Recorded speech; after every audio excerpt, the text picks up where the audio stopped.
Alors voilà, je voudrais évaluer soit l'application des styles de paragraphes directement dans les paragraphes avec ces consignes, donc le titre en style titre 1, puis le corps du texte en style par défaut avec ses caractéristiques, et sur la seconde colonne, donc le titre ici 1, mais qui a été formaté avec donc en changeant la police et puis en retirant le soulignement.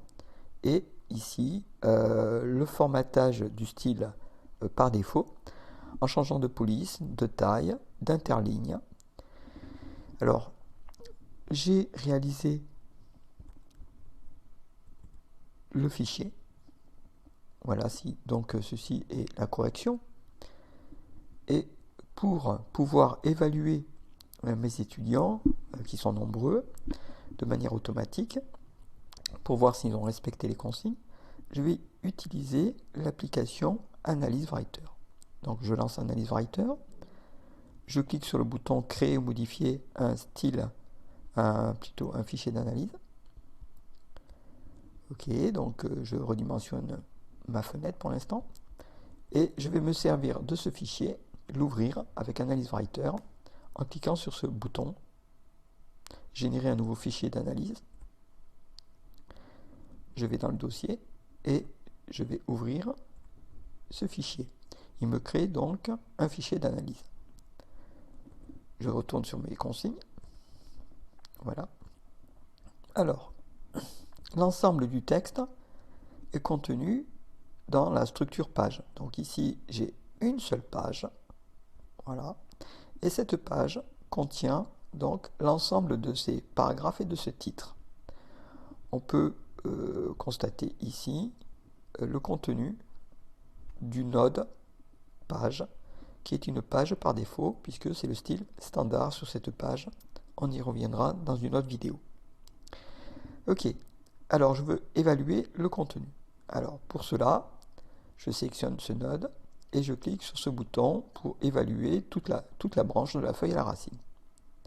Voilà, donc pour l'instant, ça veut dire que Analyze Writer va pouvoir fouiller dans ces nodes qui sont de couleur vert.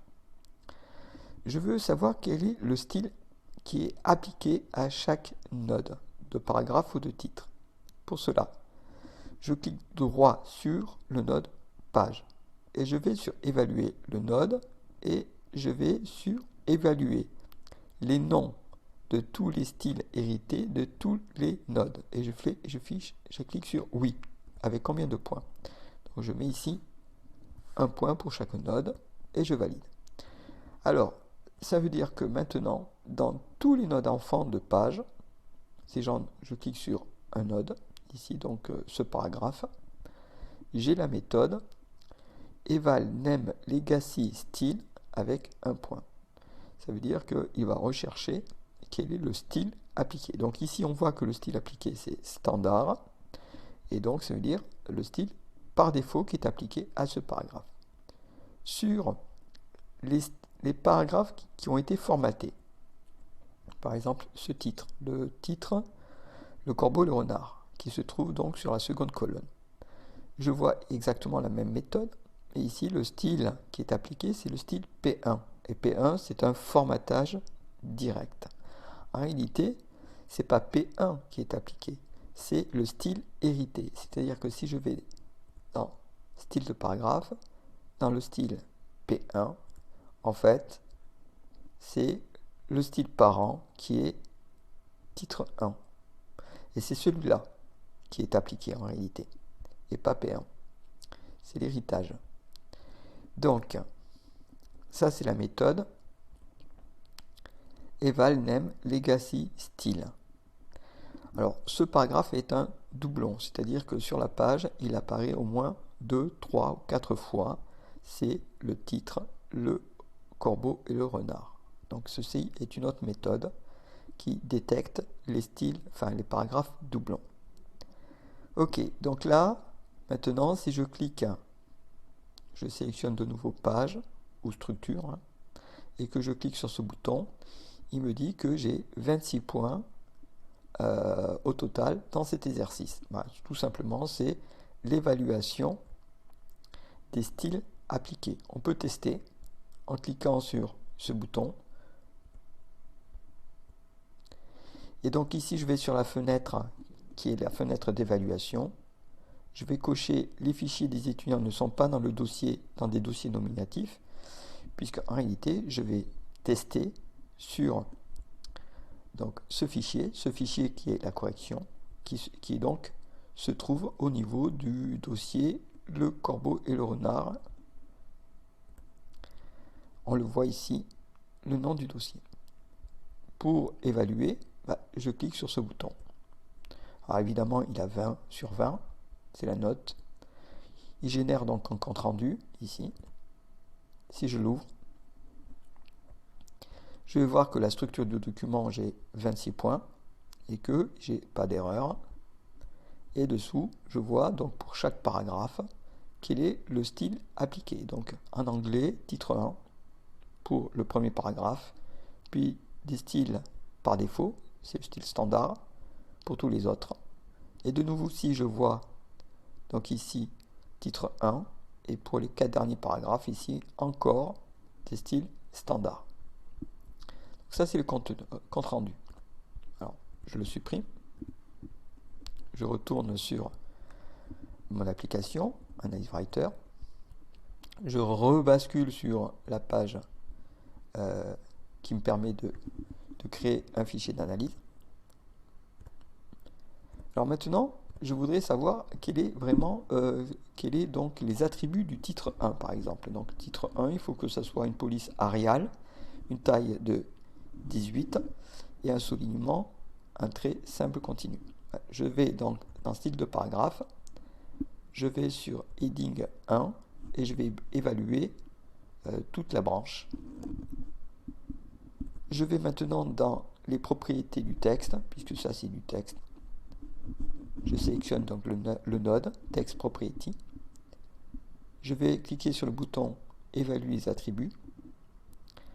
Je vais ici voir le nom de la police.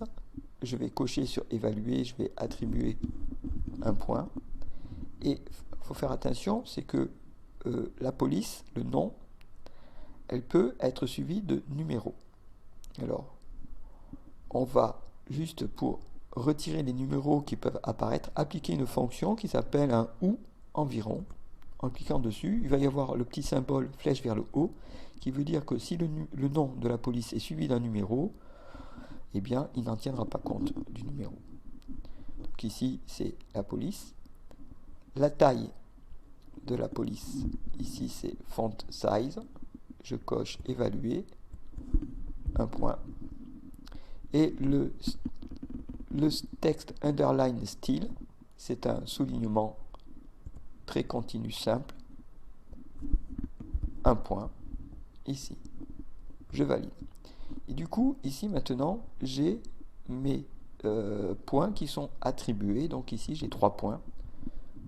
Et puis, le node ici, par exemple, pour l'instant, les propriétés du paragraphe ici, je ne l'ai pas demandé aux étudiants, donc je ne l'évalue pas.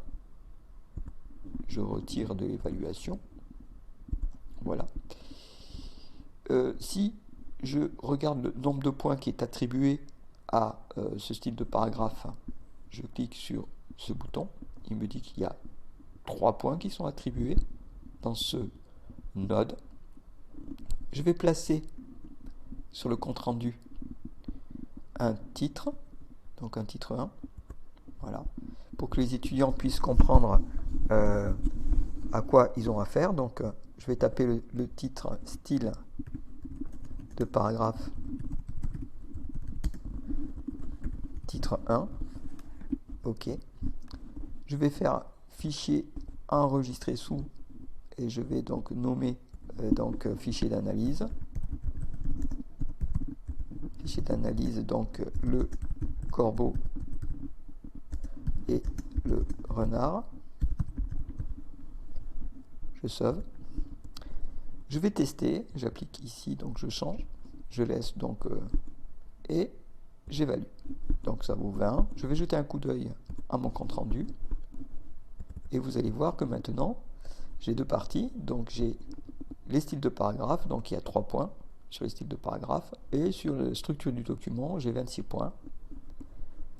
Donc dessous, j'ai le titre 1, style de paragraphe, j'ai une petite faute, je vais la corriger, et donc je vois mes 3 points, et dessous, j'ai ma structure de document.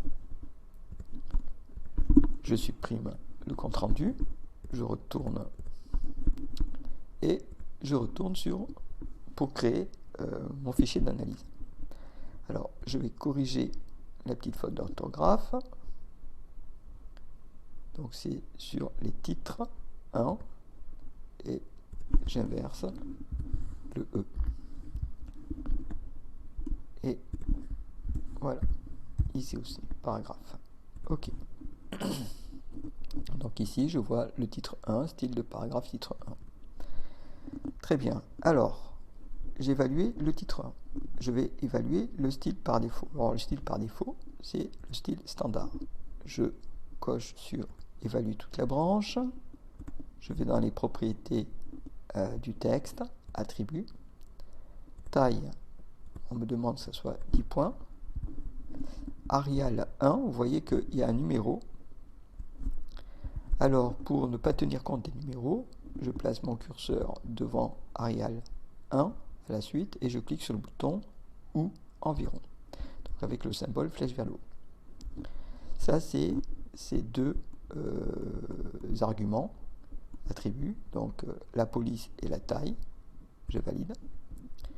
Et dans les propriétés du paragraphe, ce sont les espacements. Donc je sélectionne ce node, je vais sur l'attribut, marge au-dessus ou espacement au-dessus. Donc il est de 0 cm, 1 point.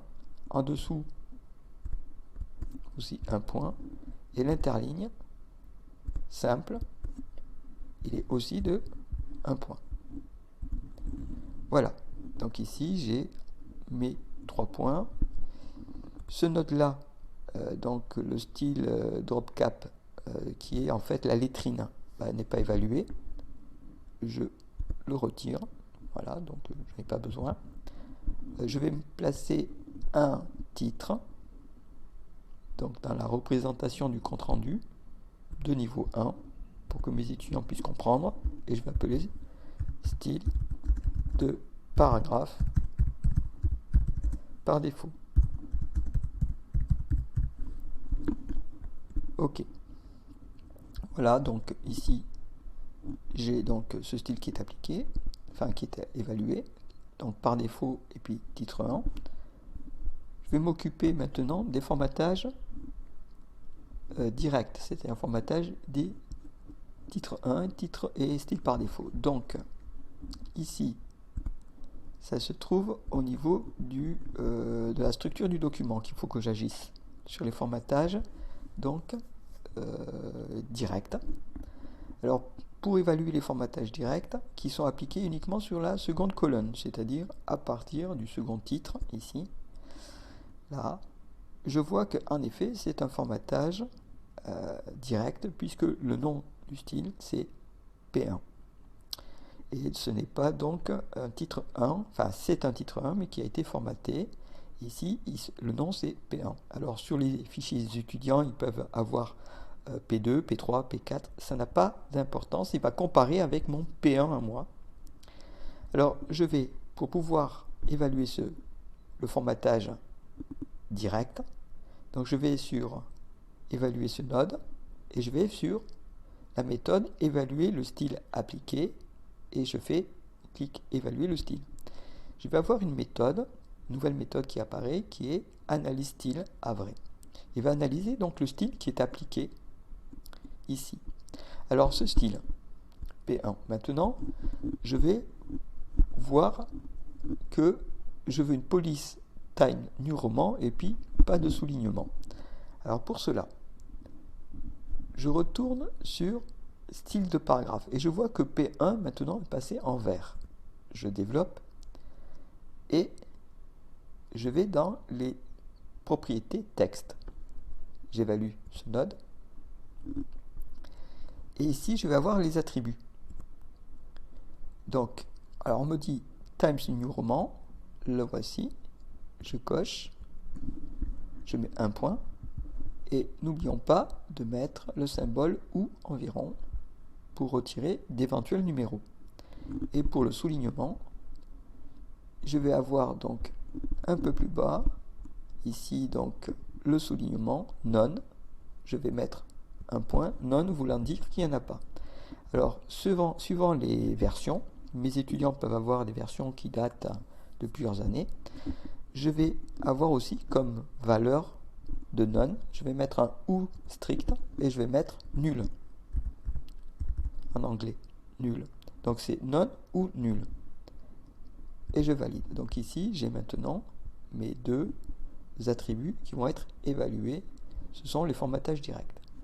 Alors, autre chose, c'est-à-dire que ce paragraphe, le corbeau et le renard, contient aussi un saut de colonne.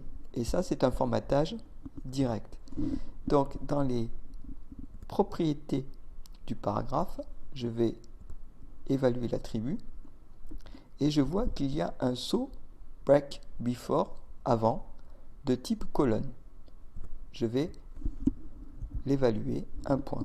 Et évidemment, j'évalue le node pour avoir donc ici le node vert, et puis je vois que le saut avant de type colonne aura aussi un point. Alors ça, c'est le formatage direct de P1. Pour les autres paragraphes, donc j'ai trois autres paragraphes sous le titre, hein, le corbeau ici, qui est donc le second titre, puisque c'est le doublon. Ici, j'ai encore un paragraphe qui est vide, qui est un doublon aussi, c'est-à-dire qu'il y a d'autres paragraphes vides. Donc celui-ci est un paragraphe vide, c'est un doublon. Celui-ci, c'est aussi un paragraphe vide, c'est un doublon. Donc je le sélectionne, et je vais aussi évaluer ce node, le style qui est appliqué, qui sera donc un style P2. Celui-ci, qui contient 4 retours à la ligne, c'est aussi un style P2. Je vais évaluer le style appliqué, donc avec la méthode analyse style. Pareil pour celui-ci. Et pareil pour le dernier.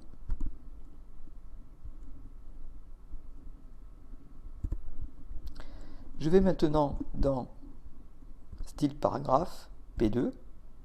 Je vais évaluer tout le node. Je vais dans les propriétés du texte, attributs. Donc ici, on me demande que ça soit 11 points. Donc je mets un point pour la taille de 11. Ici, la police de caractère, je vais mettre un point, puis je vais surtout retirer si c'est suivi d'un numéro en cliquant sur ce bouton. Je valide. Dans les propriétés du paragraphe, je vais dans les attributs et donc la marge, l'espacement au-dessus, un point. En dessous, un point. L'interligne, donc 1,15 fois la hauteur de la ligne, un point. Voilà. Donc ici, j'ai évalué. J'enregistre mon fichier. Oui. Je le teste. Évidemment, mon fichier correction a une note de 20 sur 20. Je l'ouvre, je jette un coup d'œil. Donc ici, je vais avoir les styles de paragraphe et la structure. Donc pour les styles de paragraphe, maintenant, j'ai un total de 8 points. Et pour les structures du document, j'ai un total de 49 points. Donc si je vais sur, par exemple, les styles de paragraphe, je vois le style de paragraphe par défaut, le titre que j'ai placé, avec tous les éléments que j'évalue. Ici, le titre 1, avec les 3 points. Et dessous, la structure du document. Alors, la structure du document, je vois que ce sont des styles hérités, standard, etc., jusqu'à mon titre de colonne, le premier titre de colonne. Je vois qu'il y a un saut, colonne, et ça, c'est ici, tout ça, ces trois là, c'est justement le style qui a été formaté. Donc, c'est avec la méthode analyse style. Donc, ici, j'ai 3 points, donc un saut de colonne, Times New Roman, et puis j'ai retiré le soulignement, hein, il y a none, et les 3 autres paragraphes avec les différents formatages possibles. Alors, je vais rajouter une information ici sur l'espacement en dessous. Vous voyez que c'est très précis. Je vais mettre un intervalle ici. Et puis je vais mettre, pour que les étudiants puissent identifier à quoi correspond chaque point, à quel paragraphe ça correspond, je vais mettre une information. Donc je retourne sur mon fichier d'analyse. Donc premièrement, sur la page standard, je vais placer à tous les nodes enfants, dans le compte-rendu, feedback, et je vais placer une information, je vais à true. Ce qui veut dire que maintenant, sur chaque node, je vais avoir information qui sera affichée. Et comme je disais, maintenant, sur le paragraphe donc standard, plutôt c'est le formatage direct P2, sur propriété paragraphe, ici la marge en dessous, elle est donc très précise, je vais mettre un intervalle. Donc à ce niveau-là, sur la marge en dessous, espacement en dessous, l'intervalle, je clique sur ce bouton intervalle, je vais mettre 0,11 cm et puis donc de 0,09 cm à 0,11 cm et je valide. J'enregistre, je teste. Voici donc le second compte rendu. Donc j'ai les mêmes éléments, mais maintenant sur la structure du document, j'ai l'information de façon à ce que on puisse identifier à quelle node ça correspond, l'information. Et puis sur la tolérance, vous voyez, j'ai ici une tolérance qui est affichée plutôt qu'à une valeur bien précise. Voilà. J'espère que ce petit tutoriel pour utiliser AnalyseWriter vous sera utile. À bientôt.